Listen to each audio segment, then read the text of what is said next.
Les armes se sont tues, mais les chiffres continuent de parler dans le nord du Burkina Faso. En seulement 3 ans, des villages autrefois déserts commencent à revivre.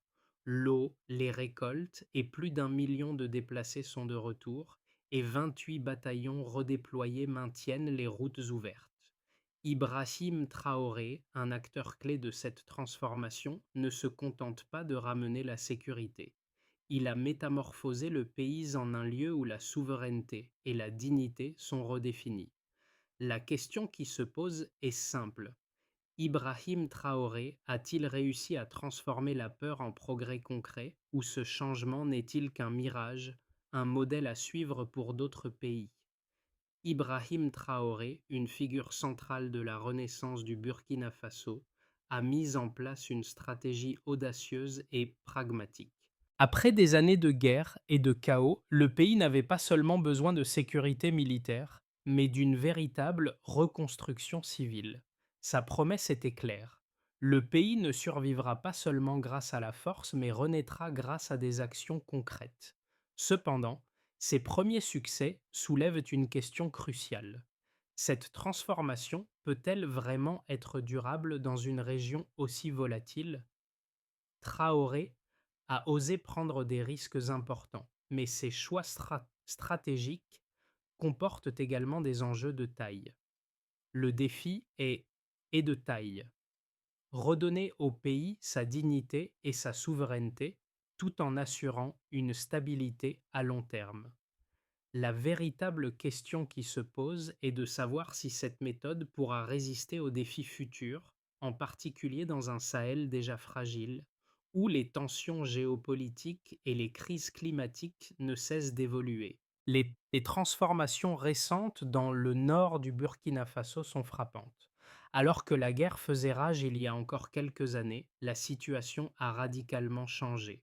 Plus d'1 million de déplacés ont retrouvé leur foyer, et les villages jadis dévastés commencent à voir l'eau, les récoltes et la vie reprendre.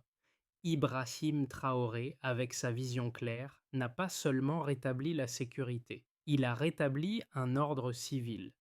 Mais comment ce processus a-t-il été possible? Comment un pays qui semblait sur le point de se fragmenter a-t-il pu se reconstruire en un temps aussi court? Il est essentiel de comprendre que cette transformation n'est pas le fruit du hasard. Elle est le résultat d'une stratégie de double couche de défense, combinant une forte présence militaire et une reconstruction civile méthodique. Ibrahim Traoré a déployé plus de 28 bataillons pour sécuriser les routes et rétablir les corridors humanitaires. Ces actions militaires ont permis la réouverture des zones jadis inaccessibles, mais c'est l'implication des civils et la réouverture des services essentiels qui ont permis un retour tangible à la vie quotidienne. Dans le même temps, des initiatives locales ont vu le jour. Des brigades mixtes comprenant des militaires, des jeunes volontaires et des techniciens agricoles ont œuvré pour creuser des puits, restaurer des écoles et relancer les marchés. À Tamasco, par exemple, un ancien bastion des insurgés, la réouverture des routes a permis aux familles de tenir des étals de semences et de produits locaux. La combinaison de sécurité retrouvée et de reconstruction civile a été un catalyseur puissant pour la renaissance du pays. Ce retour à la vie n'est pas qu'une question de chiffres. Il s'agit de remettre de la dignité dans la vie quotidienne des Burkinabés. Les puits sont creusés, les écoles rouvertes et les marchés réactivés, chaque geste symbolisant la victoire sur la peur et le chaos. Cependant, le défi reste immense. Comment garantir que ces victoires ne soient pas éphémères, mais qu'elles servent de base à un avenir stable et prospère? Ibrahim Traoré, l'homme au centre de cette transformation, n'a pas été un simple spectateur de la crise, mais un acteur clé de la réponse. Sa présence sur le terrain, son engagement personnel dans chaque village et sa capacité à motiver les troupes et la population civile ont été des éléments cruciaux de cette réémergence. Plutôt que de rester dans les bureaux ou de se contenter de décisions prises à distance, il a choisi de se rendre dans les zones les plus touchées. interagissant directement avec les citoyens, les soldats et les leaders locaux. À chaque étape, il a démontré une vision claire de la reconstruction. La sécurité ne suffisait pas, il fallait créer un environnement propice à la vie civile. L'impact de sa stratégie est immédiat. Les premiers signes de la réouverture des routes et des marchés ont transformé le quotidien des populations. Ce qui semblait être une simple réhabilitation des infrastructures s'est vite avéré être un changement profond dans la relation entre l'État et la population. À Wahiguya, par exemple, il a serré la main des enseignants revenus, discuté avec les maires de la sécurité des trajets vers les points d'eau et encourager les jeunes à relancer les marchés. Ces gestes, bien que modestes, ont eu un impact significatif sur le moral de la population. Le message était clair. La reconstruction ne se limite pas à des actions symboliques, mais se concrétise dans des gestes quotidiens qui redonnent de la confiance et de l'espoir. L'un des éléments les plus frappants de cette période de transition est l'attitude de la population. Là où la peur et l'incertitude régnaient autrefois, la confiance et la participation citoyenne sont devenues des pierres angulaires de la reconstruction. Chaque puits, chaque école rouverte et chaque marché reconstitué est un symbole de cette renaissance. Mais cela n'a pas été possible sans un leadership direct et visible. Ibrahim Traoré a fait en sorte que sa présence au-delà des décisions stratégiques soit un moteur de cette réorganisation sociale et économique. Sa méthode a consisté à incarner la transformation et à la rendre palpable au quotidien, prouvant ainsi que les actions concrètes sur le terrain étaient la clé du succès. La situation du Burkina Faso a évolué de manière spectaculaire en quelques années. Ce qui semblait être un échec inévitable avec des villages abandonnés, des routes coupées et des millions de déplacés est devenu un modèle de résilience et de transformation. L'action d'Ibrahim Traoré, d'abord centrée sur la sécurisation du territoire, a permis une reconstruction progressive mais solide. Les bataillons déployés ont d'abord assuré la sécurité des principales routes et des zones stratégiques, permettant un retour progressif de la population. Mais au-delà de la réouverture des routes, une série de gestes concrets ont permis de redonner de la vie à ces territoires. En 2023, les premières étapes du processus ont été marquées par la réouverture des routes qui ont permis aux déplacés de regagner leur village. Mais ce n'était que le début. Ibrahim Traoré, conscient que la reconstruction ne pouvait être seulement militaire, a mis en place une série de programmes de reconstruction civile. Des puits ont été creusés, des écoles rouvertes et des marchés réactivés, redonnant aux populations un sentiment de normalité. Le retour à la vie quotidienne a été marqué par des symboles puissants, les enfants retournant à l'école, les familles cultivant à nouveau leurs champs et les commerçants réinstallant leurs étals. Ces actions ont montré que la souveraineté et la sécurité ne se mesuraient pas seulement en termes de territoire repris, mais aussi en termes de restauration de la vie civile. Le processus a été lent, mais inéluctable. Chaque mois, les progrès étaient visibles. De plus en plus de routes étaient rouvertes, de plus en plus de puits étaient creusés et de plus en plus de familles revenaient dans leur village. La stratégie de double couche de défense, d'abord militaire puis civile, a permis de restaurer les conditions de vie et de donner à la population un espoir tangible de stabilité. Le rôle d'Ibrahim Traoré a été central dans ce processus, non seulement en tant que leader militaire, mais aussi en tant que guide moral et politique. Sa présence constante sur le terrain a renforcé la crédibilité du processus et montré que la reconquête n'était pas seulement une question de contrôle militaire, mais aussi de cohabitation et de reconstruction communautaire. Au fur et à mesure de la réouverture des routes et de l'arrivée des déplacés, les marchés ont commencé à prospérer autour des points d'eau. Les premières récoltes ont été partagées et de nouvelles coopératives agricoles ont vu le jour. Ces changements ont eu un impact direct sur l'économie locale, réduisant la dépendance à l'aide extérieure et renforçant l'autosuffisance alimentaire. Le Burkina Faso, sous la direction d'Ibrahim Traoré, a démontré que la sécurité et la reconstruction pouvaient être menées de front, transformant un territoire fracturé en un modèle de résilience. Les résultats concrets de la stratégie mise en place sous la direction d'Ibrahim Traoré sont frappants. En à peine 2 ans, les actions menées ont permis de redresser des zones entières du Burkina Faso, autrefois considérées comme perdues. Les données qui suivent témoignent de l'impact direct de ces efforts.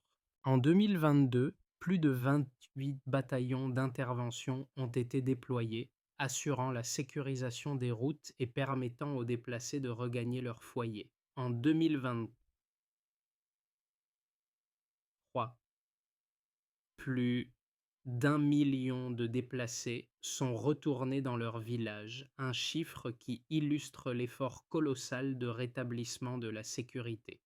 Mais cette stabilité militaire n'est qu'un aspect de la transformation en cours.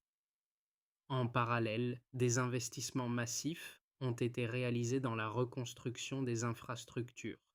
En 2023, près de 512 milliards de FCFA, près d'1 milliard de dollars américains, ont été injectés dans des projets agricoles et d'infrastructures rurales.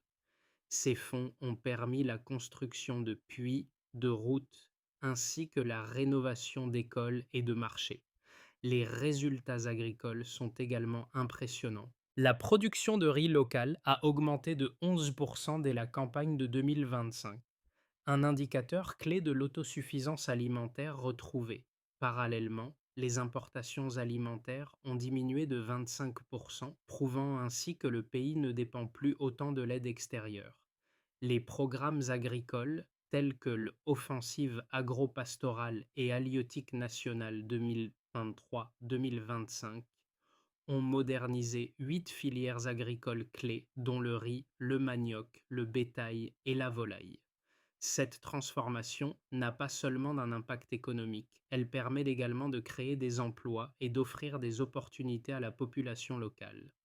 Un autre chiffre clé: dans la région du blé de Mouhoun, un hectare irrigué génère en moyenne 3,4 emplois directs. Ces emplois, bien que modestes, sont essentiels pour un pays à dominante rurale comme le Burkina Faso. Chaque emploi créé soutient une famille, renforce l'économie locale et permet de réduire les tensions sociales. Le développement des coopératives agricoles a également été spectaculaire, avec une augmentation de plus de 40% de leurs effectifs en 2025. Ces chiffres démontrent l'efficacité du modèle adopté par Ibrahim Traoré, où chaque franc investi génère un retour tangible en termes de production, d'emploi et de développement social. Plus qu'une simple réhabilitation, il s'agit d'un renouveau économique et social qui s'appuie sur des bases solides et mesurables.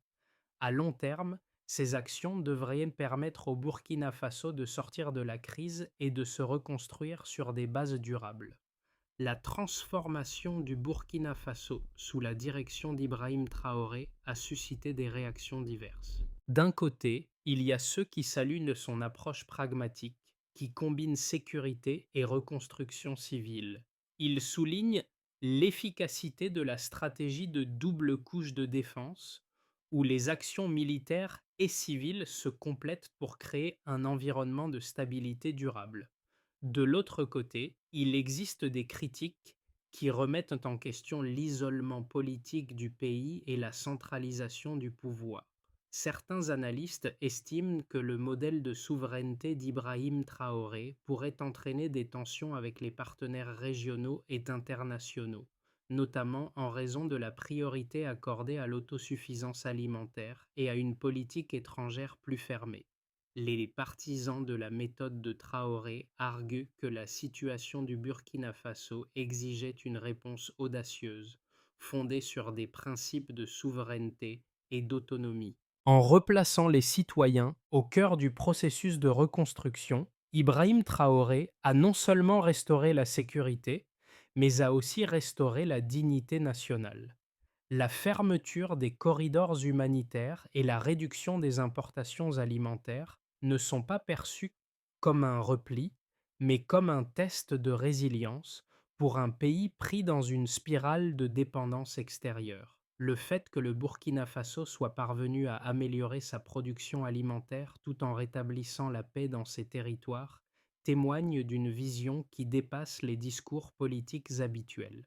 Cependant, les critiques soulignent que cette approche comporte des risques.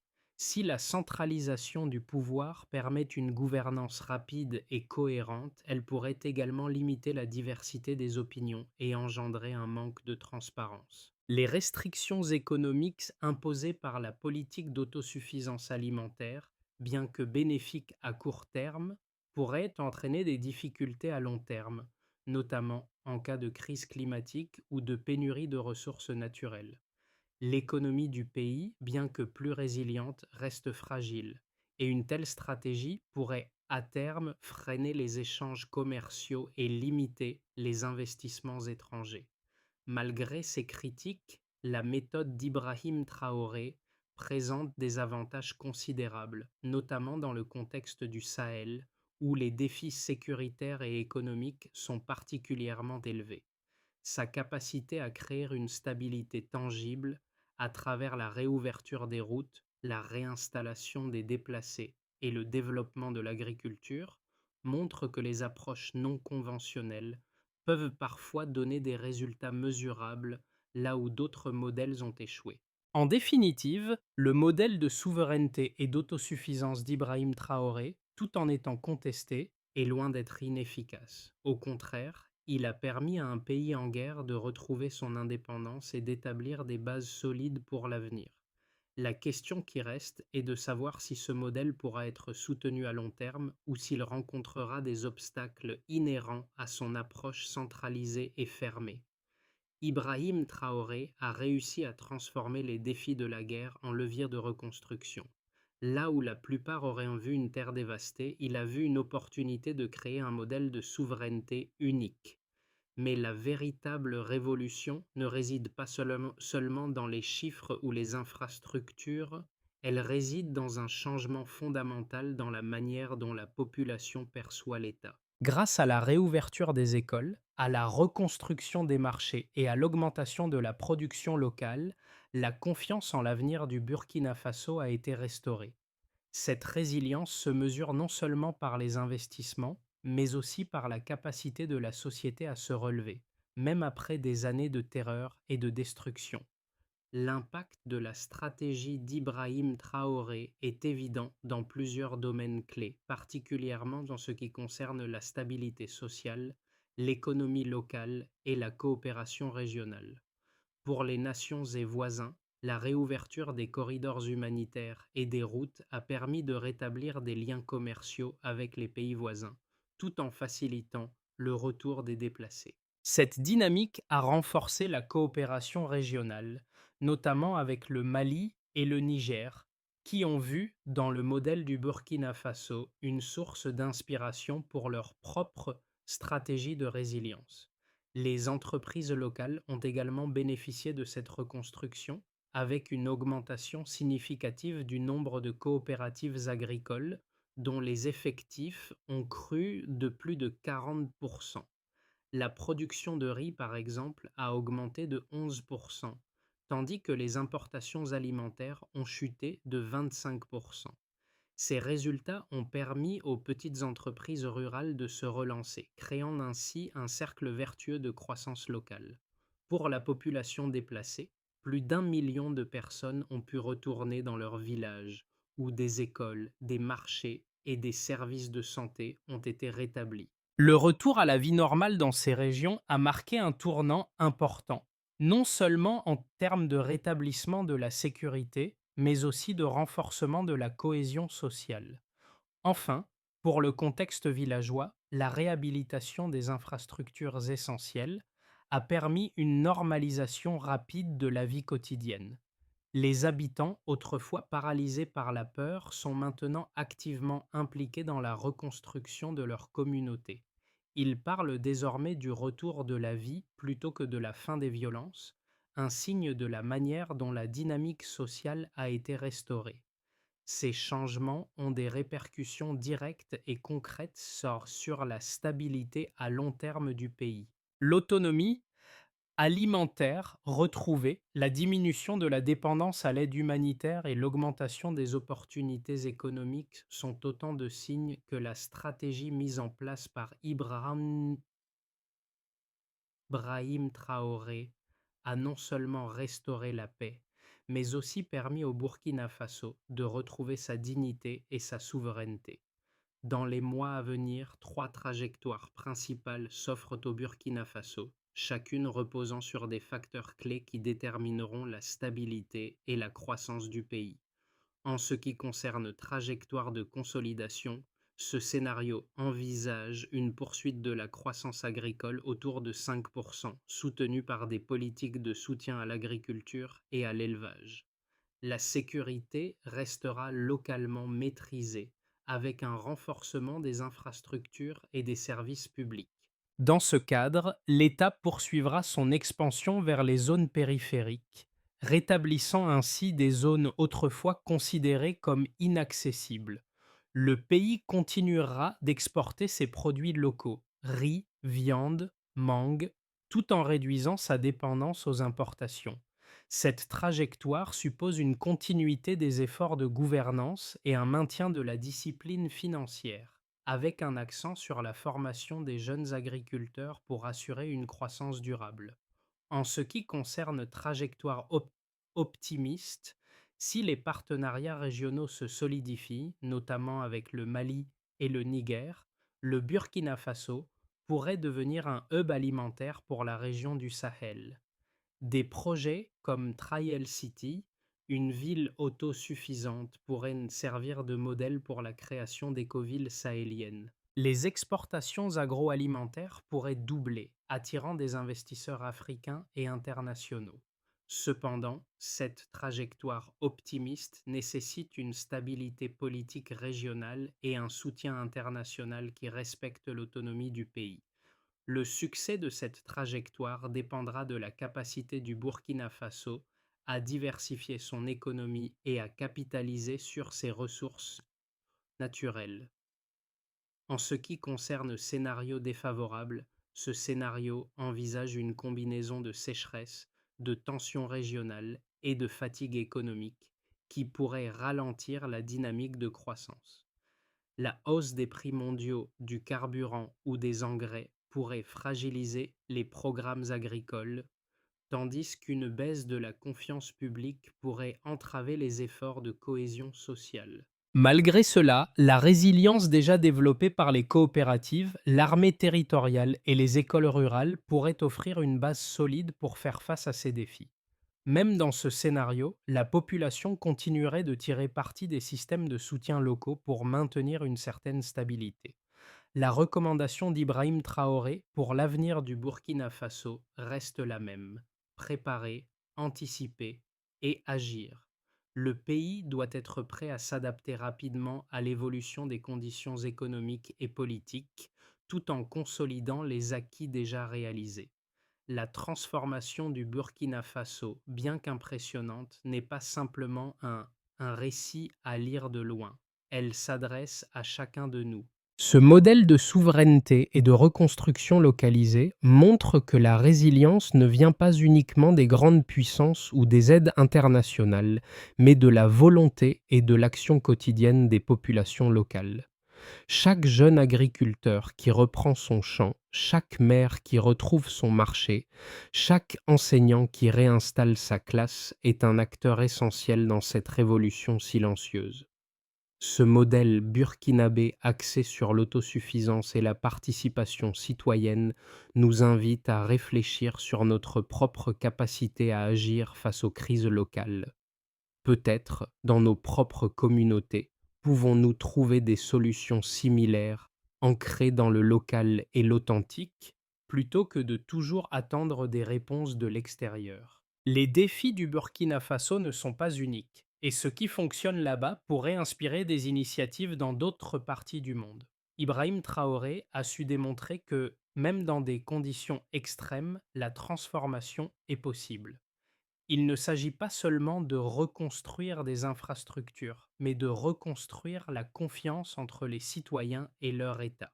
C'est un rappel que la véritable force d'un pays réside dans la résilience de son peuple, et que chaque geste compte, chaque action, aussi petite soit-elle, peut contribuer à une renaissance collective. Pour garantir la pérennité des transformations en cours au Burkina Faso, Ibrahim Traoré a tracé une doctrine claire qui repose sur trois étapes essentielles: l'identification des besoins, le soutien aux initiatives locales et la protection des progrès réalisés.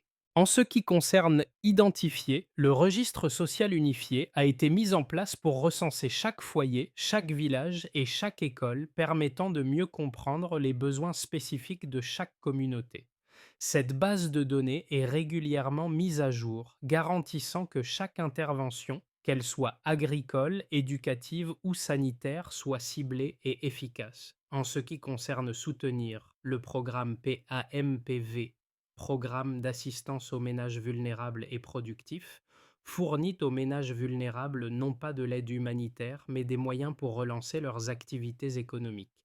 Ces aides sont orientées vers la relance de l'agriculture, de l'élevage et du commerce local, tout en encourageant les bénéficiaires à devenir autonomes à long terme. Le soutien ne consiste pas uniquement à fournir des ressources, mais à accompagner les populations dans leur processus de redressement. En ce qui concerne protéger, un système de santé universel avec un accès gratuit aux soins essentiels a été mis en place pour garantir la santé de la population, notamment dans les zones rurales où l'accès aux services de santé est souvent limité. Ce système assure une couverture vaccinale de base, des soins de maternité et des médicaments vitaux, créant un filet de sécurité pour les plus vulnérables. Ces trois piliers s'appuient sur des actions concrètes et mesurables. Chaque puits creusé, chaque marché réouvert et chaque école réhabilitée est un pas de plus vers un Burkina Faso stable et prospère. La collecte régulière de données permet d'ajuster ces stratégies en temps réel, assurant ainsi que les actions entreprises restent pertinentes face aux évolutions des besoins.